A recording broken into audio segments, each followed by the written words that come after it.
think one thing that people maybe forget to do is they do one of two mistakes. So the solution is being able to draw a Venn diagram between your the business life and what's beneficial for your business and what's beneficial for you. And one of two mistakes happen. People overlap those circles directly.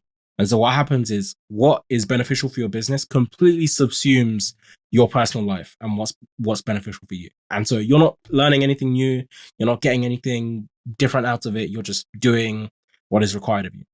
Or I think the other mistake is treating them completely separately and forgetting to be able to leverage your personal life into your business life into your personal life. And people just think, oh, I go into work, that's this whole sphere, I just do this, but then leave that. Then I go and do my personal thing, I just do this.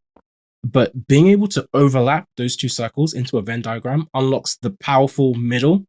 And I think that is where you get a lot of leverage, because now you have skills that maybe you've built in your personal life that you can leverage for the business, that support the business. It might not just be the other side of the circle, which is what the business needs from you and the value that the business needs. You create that. That's your main job. That's the 80%. But this 20% is stuff that you're able to leverage because of everything that you are and everything that you are bringing from outside. And I think being able to leverage that extra 20% not only adds to that business, but then you take that same 20% sliver and you can apply that in lots of different spheres. So then you have lots of overlapping circles.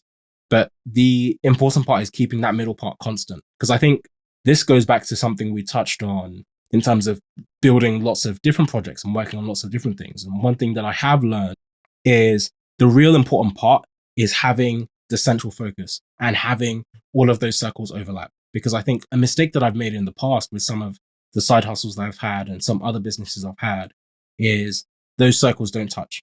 And I have this thing that I'm diverting a lot of effort to, this maybe the consulting gig or working with a particular startup or doing a particular thing. The skill set that I use for that is very different to the skill set I'm using for other things. And that creates this big kind of cognitive dissonance in your mind where you're having to completely shift your context and completely shift your skill set. And the things that you're needing to learn to apply here don't benefit everything else. I think those kinds of tasks, I'd cut them off. And I had to. I learned to have to cut those things off. The things I focus on now are the things where, even though they seem separate, the 80% might be separate, but there's a strong 20%, which is exactly the same thing that I'm doing. If it's speaking skills, I'm doing that in my podcast. I'm doing that when I get paid to speak. I'm doing that when I do my course. If it's writing skills, I do that in my newsletter. I do that at work. I do that. So you're building this kind of core, which is the middle of the circle, the intersection of the Venn diagram. Those are the key generalist skills that you apply to everything that you do. And I think it's just important to make sure that even though the 80% might be different, you try and find skills or areas where the 20% is something that you can leverage to get extra results.